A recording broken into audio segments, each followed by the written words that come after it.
I am here today interviewing Laura Lee, author of Wilde Nights and Robber Barons, which is the story of Maurice Schwabe. So let's start with, who was he? He was a young man at the time that Oscar Wilde was involved with Lord Alfred Douglas. And he was a figure that was mentioned in Oscar Wilde's trials, but a very minor figure. And in the initial trials of Oscar Wilde, his name was concealed, so it was written on a piece of paper, not spoken in court. So he kind of got overlooked for a long time until 2011, when a couple of letters surfaced in an archive in Australia. And these were letters that were written to Schwabe from Lord Alfred Douglas. And they were very clearly sort of explicit love letters for someone who had gone away and who he missed very much. And when the archivist made the connection of who Bosie was and who this Schwabe character was, it just revealed this big mystery, like, who was this guy? And he had just these little mentions all through the history of Oscar Wilde and Oscar Wilde's trials. And at the time, I was working on a book that became Oscar's Ghost, that was about the relationship between Oscar Wilde and Lord Alfred Douglas. And I felt like, well, if I'm going to know, if I'm going to write about that relationship, now that I know that this other relationship existed, I want to figure out more about it. Like, were they in love all their lives? Was it, a short thing? Did they stay in touch? And so that was what led me to start looking into who he was. Okay, so you answered like half my questions. So when Oscar Wilde was tried then for gross indecency, his co-defendant was a man named Alfred Taylor, who was sent to jail for procuring for Wilde. What does that mean? So Alfred Taylor, he would make introductions between Oscar Wilde and young men who were willing to have sex for money. And so it seems like Maurice Schwabe did the same thing. He had his own, a couple of different flats, one where I think he lived primarily and one where he would entertain. And so Taylor and Schwabe were both going out and meeting working class young men who were willing to have sex for money and having these parties or social gatherings and introducing them. And I didn't find, there wasn't any evidence. In fact, Alfred Taylor is sort of remembered as being, a procurer for Wilde. But he was not found guilty of ever taking any money for it. And I didn't find evidence that Schwabe took money for these introductions. So I think that it was sort of social climbing on their part, or just the enjoyment of, being able to have these kind of parties and relations when, at a time when, having gay sex was illegal. So why do you think that Maurice was never arrested, even though Taylor was? The main reason is that he was not in the country, so he couldn't be brought in. He sort of mysteriously disappeared to Australia in 1893, and I suspect it had something to do with someone blackmailing him. And so he absented from the country. But he did come up in the trials because one of his lovers, who was a young male prostitute and actor, was involved with Oscar Wilde. And so the police took him in and questioned him about things that had happened with Maurice Schwabe and Fred Atkins, who was the young man, and Oscar Wilde while they were in Paris. So they asked about it, but they were very careful initially not to bring this other person's name in it because he was out of the country and couldn't defend himself. So you've already mentioned that in Wilde's first trial, that his name, that Schwabe's name was concealed, written on a piece of paper rather than vocalized. But then in the second time that Wilde and Taylor were both tried, it was Schwabe's uncle, Frank Lockwood, that led the prosecution, and he insisted that no names be concealed. So what kind of reaction did Schwabe's family have in that, since it was his uncle? The Schwabes and the Lockwoods were very close.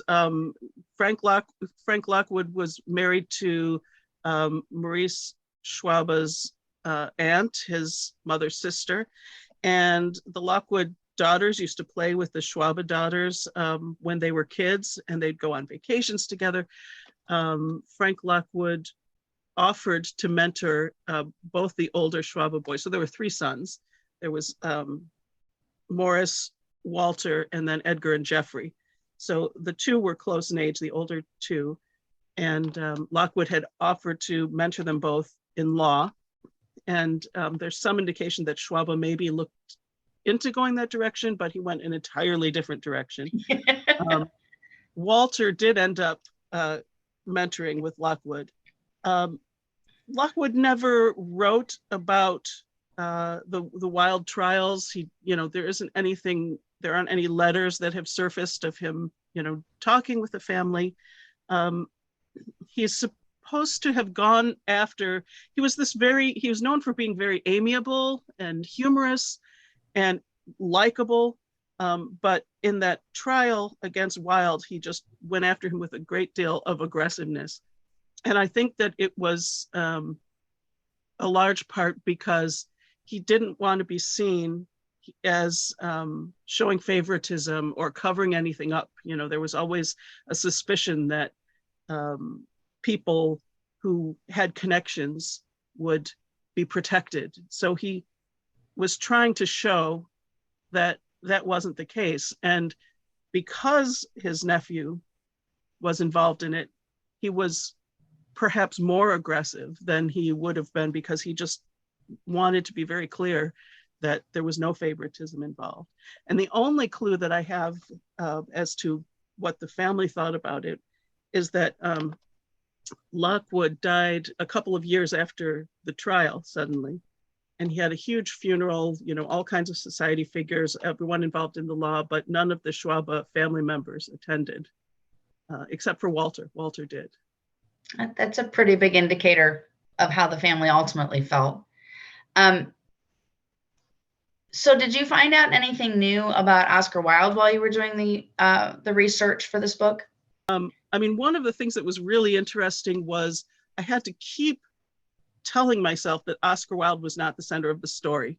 So from the perspective of the characters that I was writing about, Oscar Wilde was this sort of famous idiot who got them all in trouble. They would have this perfectly fine life of having sex parties and, meeting with prostitutes, and no one was bothering them. And then Oscar Wilde had to go and screw it all up by suing Queensberry over his harassment and his relationship with Lord Alfred Douglas.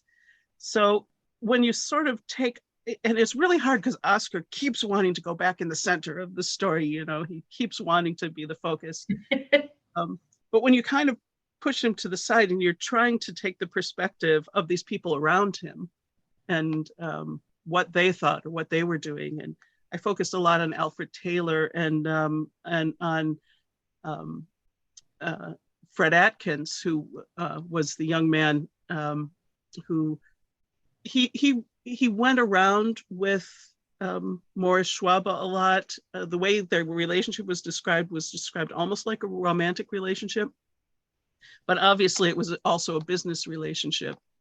But I found Fred Atkins to be a really interesting character because he started, he got involved in crime and prostitution at a very young age. This older man, took him on, and he must have been like 7 or 8 years old when he started, being involved in all this. So he's often seen as kind of the villain of the piece, because he testified against Wilde. And he perjured himself because he lied about blackmailing men and stuff. But I saw that this was this young man who didn't have a lot of options, and he was starting to kind of make his way in the theater, in music hall. And he clearly, just through things that came through the testimony, he liked being connected to Oscar Wilde. He put a picture of him on his wall. He wasn't this sort of nefarious evil figure. He had a terrible life. Mm-hmm. And as he was starting to kind of come out and make, a career for himself, and he got this new agent, and they were talking about him being this young actor of promise, suddenly the Wilde trials happened. After the trials, Schwabe became part of a gang of international swindlers. Can you tell me about them? Yeah, so these were actually, it was an organized crime syndicate, really. He started out doing card sharping, cheating at cards, and they would go around the world. They operated on every continent. They were always, a lot of them adopted names, like Baron such and such and Earl such and such, and they would ingratiate themselves with aristocrats. They loved to target young aristocrats who were just coming into their fortune, and they could cheat them at cards. Some of the members of the gang would seduce young women and marry them and take all their money. They would send people ahead on ships. They would spend a lot of time getting to know these people, and then they would wire ahead to resort towns where the people were going. And the person who had learned all of the stuff about the person was never the one who actually pulled the con. So they would wire ahead. So say this aristocrat, he's the son of the guy who makes Bovril meat paste, and he's got X amount of money, and he's got these weaknesses. He's homosexual, or he loves women who are on the stage, or he loves to play this kind of card game.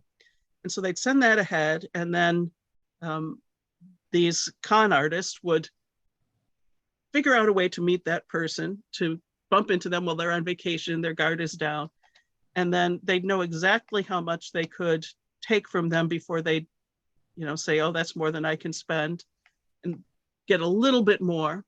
And they always tried to have some dirty secrets in the back pocket so they could threaten to expose the person if they didn't pay. So that was their main way of operating around the world. Yeah, keep the blackmail out there so that people couldn't come back at them later. Yeah, as a last resort. They hold it until they needed it. Yeah, exactly. So you've got all these different people, and you even mentioned that they had different aliases. How did you keep track of all of those while you were writing all these different people with all their different names? The cop shows, and they got the board with the pictures and the yarn connecting them. I had sort of an electronic version of that. So I had all of these dossiers, and I'd take each person and I'd put in what I knew about them. So their date of birth, sometimes their date of birth would change from one document to another, but their aliases, physical description, and then sort of a chronology of everything that I knew about them, because you never knew what piece was going to become significant down the line. So it really did involve a whole lot of deep dive into a lot of different characters and pieces, because, and a lot of it, didn't pan out, but then some of it you'd say, oh, okay, this person was in Java and this person was in Java, and they took the ship here, and then these people took the ship here, and you could see exactly what was going on. But, you couldn't throw anything out. They might have, hey, that person was at that address, and that address was the same as this address. And those little things would come up just from having all these dossiers of these criminals and what they were up to. So what were your big research breakthroughs then, as you were working through all these dossiers? Discovering some Japanese documents that showed that Maurice's brothers, Edgar and Jeffrey, were definitely involved in espionage. They were involved in selling Russian secrets to the Japanese in the lead up to the Russo-Japanese War. And I don't know if they were acting, on behalf of the government or outside. I was not clear on that. But they were definitely involved in selling international military secrets. One of Schwabe's brothers was always doing things that put him in positions where he had access to those kind of secrets. And then I started to see that their connections in the Chinese customs started coming up in a lot of the different crimes that Maurice was involved in. So there was clearly a connection there. So, I'm fairly certain that Maurice was a spy, but for what nation, I don't know. How much of what he did was sanctioned and how much was just on his own, I don't know. And another big breakthrough was discovering Hungarian newspaper sources, Hungarian and German. And what I found is that different countries would cover different things. And so a lot of these criminals were Hungarians. And so once I started to go into these Hungarian sources, I could fill out a lot of stuff. And that's how I discovered that they were implicated in a murder. I wouldn't have known that without looking at the Hungarian information. What murder were they implicated in? So there was a member of their group, and he turned up dead. He was stuffed in a box in a hotel. Oh my. And they suspected that Bela Klim, who went by the name Count Adalbert de la Ramée, who was one of Schwabe's associates, he was suspected of the murder, but nothing ever came of it. It was very strange. There were some sort of political machinations around it that were very unclear. But I discovered this interview with the wife of Klim, Count Adalbert de la Ramée, who was always seen as this sort of poor victim of her husband. And, she went mad because he defrauded her and she didn't know what was going on.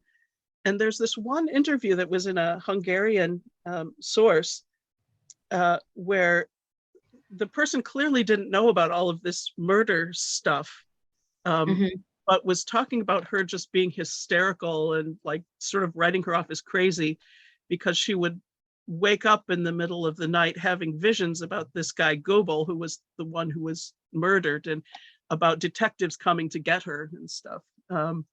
So clearly there was some connection there. And with all of it, I kind of have the pieces and I didn't want to fill out with too much fiction. You can just line up like what is known, and then you have an idea of what that points to. And to me, it points to, since the police suspected Klim and she was having nightmares about the murder, that probably was him. There was some connection. Yeah. Well, it sounds like you don't have to fill in too much with fiction because there's so much going on. You just kind of have to lay it out. Well, yeah, and that was one of the big challenges because, I had to do so much research just to figure out how the pieces fit together. And there was so much I could have included, but just paring it down so that it doesn't become too overwhelming with too many people, because it was really a very organized web of these criminals. And they did things like, they would file expense reports with a person who was keeping track of the funds for their travels and stuff. I mean, they were really like an early mob, So there's one of the cases in the book, Schwabe was involved with the solicitor that identified in court as Solicitor X. Who was he? Arthur Newton. Okay. And he was the same solicitor who handled Alfred Taylor's defense in the Oscar Wilde trials.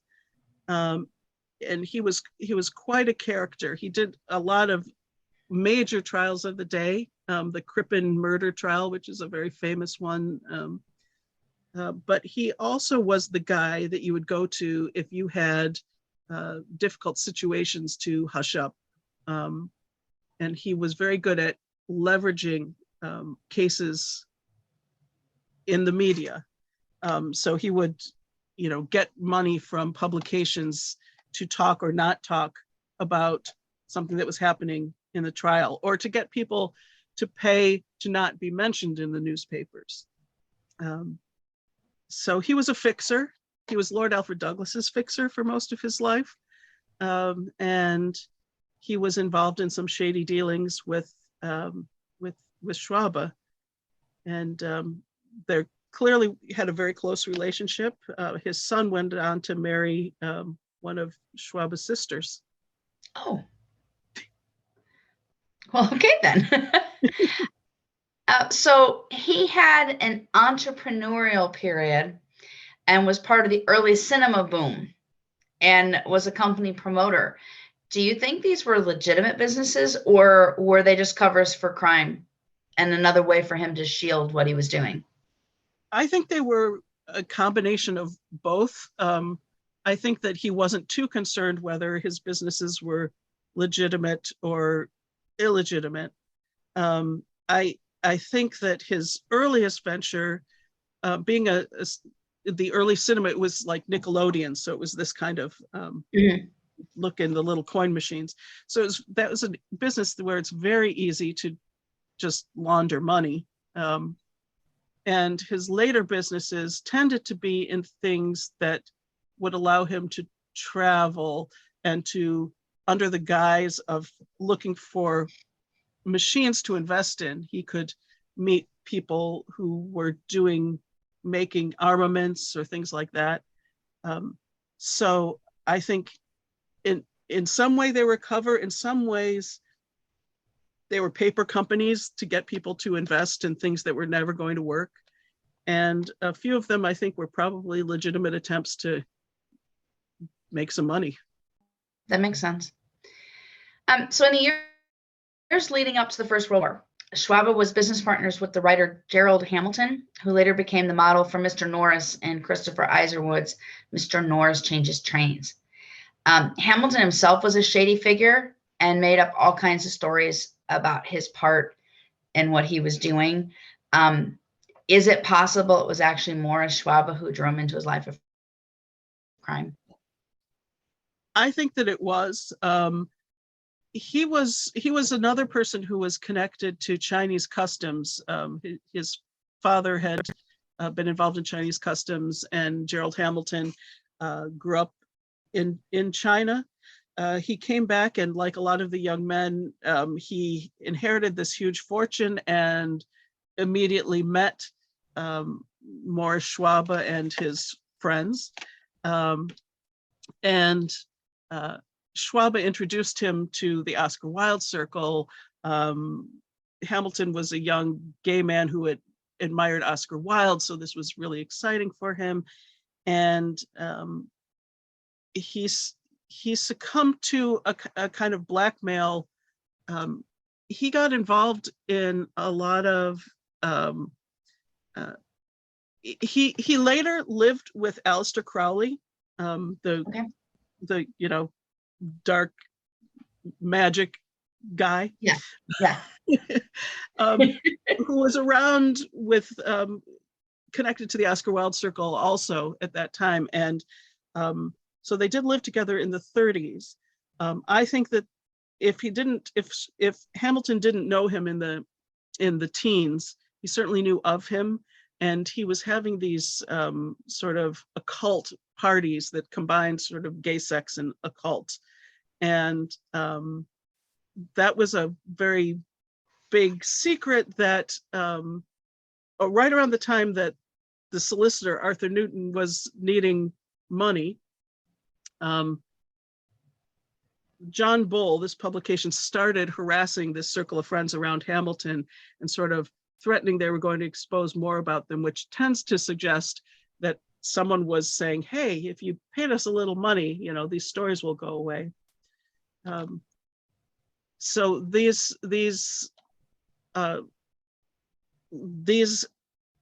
parties, John Bull sent out a reporter and covered these and started harassing the people who were involved in them. And Hamilton eventually ended up going to jail for gross indecency and making up all of his past. But what's very clear is that he got involved with Schwabe. He had this fortune. His fortune disappeared around the time that he was being blackmailed and so on. He started working for Schwabe and getting involved in espionage and crime. And he was connected to them, for the rest of his life. So it seems pretty clear that that was where it all began for him. And there was definitely a connection there. Yep. So between 1910 and 1913, there was a major crackdown on the gang, and several of the key players were arrested. But somehow Maurice Schwabe managed to avoid being arrested. Police clearly knew who he was and what he was up to. They even knew where he lived. So how do you think he got away? I think there's a couple of possibilities. One is that he may have been working as a spy. His partner in crime, one of his partners in crime, was named Stallman, and he went by the name Baron von Koenig. And he was definitely a spy. And when he would get in trouble, he'd go to the French government and say, I'll spy for you and protect me, and I won't carry out crimes in France. And if you look the other way, when I carry out crimes outside of France, I'll bring you all kinds of information. What you'd see with Schwabe is that there was a lot of coverage in the international papers about his involvement in these crimes.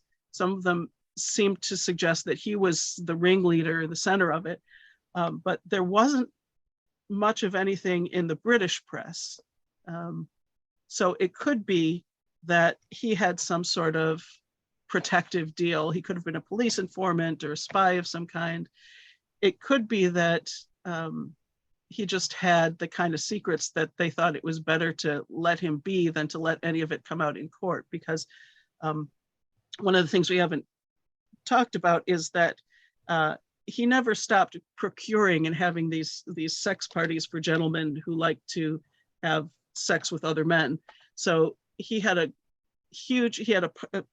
two very expensive properties, one on Park Lane, one at Buckingham Gate, and he would host these orgies. They were described as orgies for men who loved men, and anyone who had any kind of vice, they could come there and relax and enjoy meeting women, meeting men, taking illicit substances. And then Schwabe never blackmailed them directly, but he would set up situations where maybe someone else was invited to stay in the house and would accidentally walk in on a very important person in the act.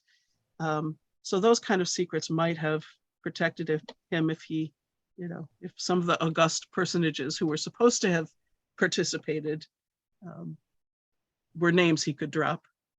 That makes sense. So he wasn't blackmailing directly, but they all knew he had the dirt, so they were avoiding the issue, kind of. I think that his place was where they would gather a lot of the secrets that could be used by other members, when they needed to make people pay their debts and things like that. Oh, that makes sense. So in 1915, his sister and all 6 of her children were killed in the sinking of the Lusitania. And shortly after that, he enlisted and was killed in the war. What do you think the connection was between their deaths and him enlisting? The timing suggests that it was very connected. It was a large part of his family was just wiped out. I don't know what inspired him to, go and join. He was old enough that he didn't necessarily have to. Mhm. He could have been using it to just escape things that were closing in on him and go off and, join the war. But I suspect that there's the family connection there. There's supposed to have been some letters between the Crompton family, which was his sister's husband, and the Schwabes about the sinking. But I was never able to track those down. So I don't have any accounts from their perspective of, what made him make that choice. So are there, other than that, are there any other things that you were never able to find out while you were going through this? There were a lot of little things, and I'm sure a lot of information is probably still out there somewhere. Gerald Hamilton has an MI5 file, that supposedly is volumes and volumes that's never been released. So someday, if that gets released, I'm sure there'll be some mentions of Maurice Schwabe and what he had to do. He's probably got a file. I know that Reginald Newton, who was Arthur Newton's son, who married his sister, was connected to Gerald Hamilton, and so he had a file. So there's a lot in there, I'm sure.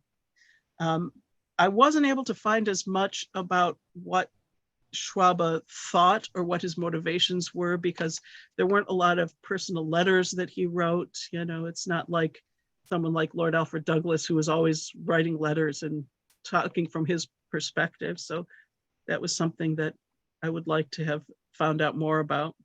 Were there any huge surprises that you were just not prepared for when you were researching? I mean, initially, just discovering this whole life of crime was quite a discovery. Every day early on, I was finding out new things. So I'd find out, okay, he's connected to this solicitor, Arthur Newton, and Arthur Newton was connected to these Hungarian card sharps. And, those are the same card sharps who were thrown out of France for gambling with Schwabe, and they later went to jail with Newton. And so those kind of things were constantly popping up. I think the murder, which came along quite late. One thing that I did discover late related to that murder was just how the wives and the girlfriends, a lot of them were involved in the crime. But at the time, the police just couldn't see them, so you'd have this con man and he'd be with this woman, and obviously the woman knew nothing about what was going on.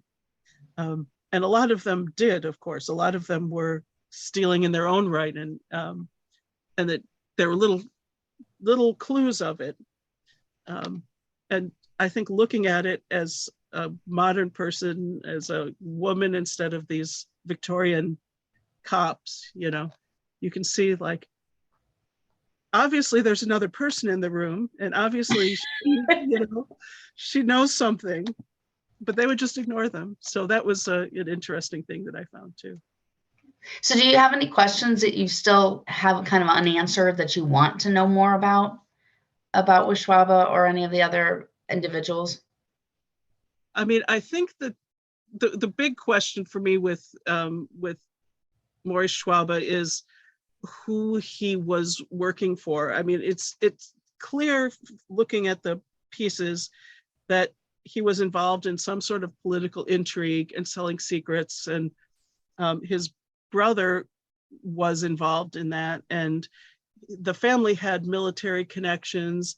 And so it's not clear to me how much he was this just criminal type, or whether there's a possibility that he was doing some of this, on behalf of governments to try to get in with these bad guys and figure out what they were up to, or to get military secrets and so on. I think it's, the Secret Services at that time used to pull in a lot of really bad guys to do that kind of work. So it would be interesting. And I would love to find just a bit more from his perspective about the relationship with Lord Alfred Douglas, because that went on. They were connected and friends for their whole lives, for Schwabe's whole life, because he died in 1915. And it would be interesting to find out a bit more. I went back and forth, and I wasn't clear to what extent Maurice was just friends with Lord Alfred Douglas, or if he was, like a lot of the other people around him, someone who had a title who he could set up for blackmail and things like that. And either one is possible. And I'm not really clear. I would go back and forth on that. Yeah. Thank you so much for your time today. And is there anything else that you wanted to cover before we finish? No, I think we covered a lot. So there was definitely a lot in there. So thank you so much for your time, and good luck with this book. Thank you.